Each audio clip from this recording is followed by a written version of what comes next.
The Omicron variant is so much more infectious than the other variants that we've had that were successfully contained by these authoritarian approaches. But right now, trying to stop Omicron is kind of like trying to stop the wind. You can't. You can divert it, but you can't stop it. Also, you have to understand that China, as a country, is uniquely at risk for Omicron because both of their vaccines, the Sinovac and Sinopharm, in its initial studies, suggest that they're not very effective against Omicron. And you have the most vulnerable population of the world to COVID because, in fact, the Chinese were so successful in keeping so many people from getting infected.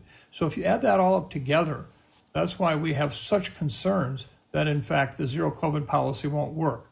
Look no further than Australia and New Zealand, and you'll understand what I'm saying. Two countries that had successfully conducted zero COVID policy approaches, only to realize, particularly with Omicron, that wasn't going to work. Michael, that said, Omicron, from what I understand, is more transmissible but less virulent. Doesn't that make the task of the authorities that less challenging?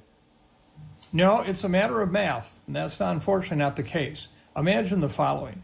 You have 1,000 individuals who in the past would have been infected by Delta, and 100 of them get severely ill, require hospitalization, and some of them die.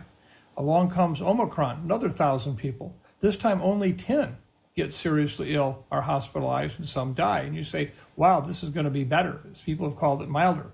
The problem is it's 20 to 30 times more infectious. And so the numbers, just as we're seeing here in the United States, have reached an all-time high in terms of hospitalizations, intensive care medicine needs, even though it's this quote-unquote milder disease, just because it has so hit our communities like a viral blizzard.